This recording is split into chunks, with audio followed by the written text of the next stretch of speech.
Hello, everybody. David Shuster here. We just get another reminder that the mainstream corporate media is having a lot of trouble navigating the Jeffrey Epstein scandal. On this day, allegations about Donald Trump derailed a debate on MSNBC and caused one of the hosts to panic. It started when guest Seth Moulton, the House Democrat from Massachusetts, was asked to spell out his party's most effective message. Democrats are here to help working people in America, and Republicans are here to protect the billionaire class. And just what you see time and again from this White House, if you're a criminal, you're going to buy your way to freedom with Trump. If you are one of the people like him who took advantage of young girls with Jeffrey Epstein, then we're going to sort of make that go away. I mean, fundamentally, Speaker Johnson... We don't have evidence that he took advantage of young girls with Jeffrey Epstein. Right. Just common sense be damned. I'm not saying common sense be damned. I'm saying facts. Let's look at the facts. Is he in the Epstein files? He's obviously in the Epstein files, and the reason that fundamentally Speaker Johnson has us on vacation is because he does not want to seat the newly elected Democratic representative. Right, but you said he Arizona. took advantage of young girls. You have absolutely no evidence of that. I think it's pretty obvious that that's what's going on. You think it's pretty obvious? I do. And I think it's obvious, too.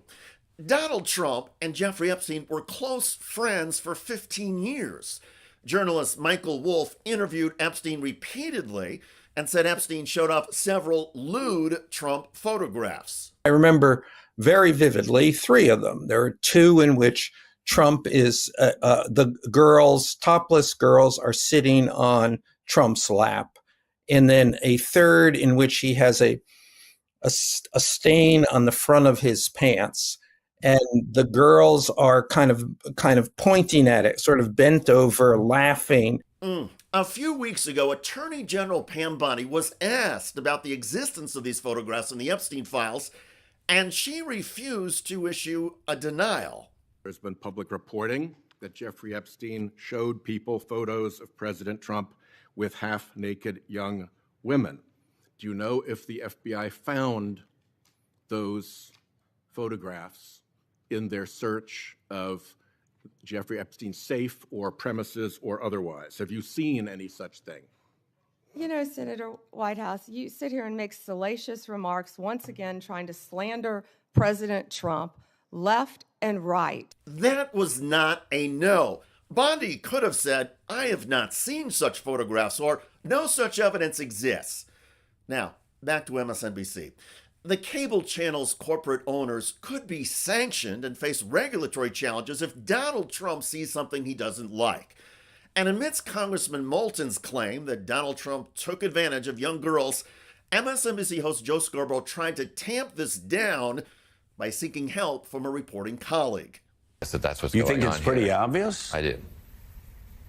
And I think it's pretty obvious to the Republicans. John Lemire, any reporting on this? Well, we know that he's friends with Epstein. We know the birthday card was in there. I mean, he has not been accused of any wrongdoing. No. I think that's the point you're trying to make. But also, certainly here, that we know that Speaker Johnson has kept the House out of session, in large part to not seat the woman, the Congresswoman-elect from Arizona, who would provide the decisive votes to release more material. So, yeah, certainly that would be, any association with further embarrassment for Trump. And we don't know also the book that Virginia Giuffre wrote said she never saw him around there. And I'm not doing his bidding. I'm just saying there's enough things to talk about Donald Trump without talking about what's not been proved. The bottom line is that his administration, whether they're protecting Trump or whoever else, they protect people who can buy their way to the White House.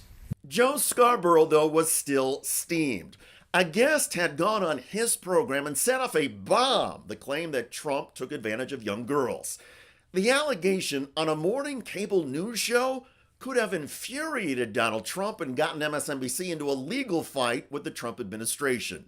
There's enough to talk about Donald Trump without making that assumption. If you want to make that assumption, you can do that on the floor, House floor. And if you have documents on it, then I'm sure the American people want to see that. Let's talk about ships being blown up off the coast of Venezuela. A quick change of subject, indeed. To be fair to Joe Scarborough, who I used to work with and like, he and his colleagues are literally caught between the proverbial rock and a hard place. If they air out the full Epstein allegations against Donald Trump, as many of us have done in columns and on streaming channels, MSNBC would gain the respect of journalists and people who are closely following the Epstein scandal. However, it would also put MSNBC out on a limb compared to other corporate media. And Trump might lash out and decide to try to make life difficult for MSNBC's corporate owners. And as we've seen with settlements paid out by the owners of ABC News and CBS News, even when the Trump claims about defamation have no merit, the corporate media, for business and regulatory reasons, well, they tend to settle. So I appreciate Joe Scarborough's frustrations and anxieties. However, the awkward position that the mainstream media finds itself in with the Trump-Epstein files is not about to go away.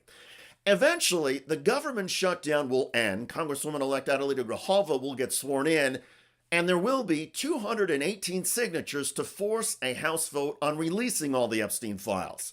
One of the signatures is from Georgia Republican Marjorie Taylor Greene. Everyone that voted for Trump Vance, everyone was like, release the Epstein files. Right. This is not even an argument. It's not even debatable. It's not being a traitor to the president to sign my name on a Thomas Massie discharge petition to release the Epstein files. No. I am staying true to what we've always said. There needs to be transparency. And many other Republicans are convinced, thanks to the allegations about lewd Trump photographs and the sidestepping testimony of Pam Bondi, that the Epstein files will prove to be explosive.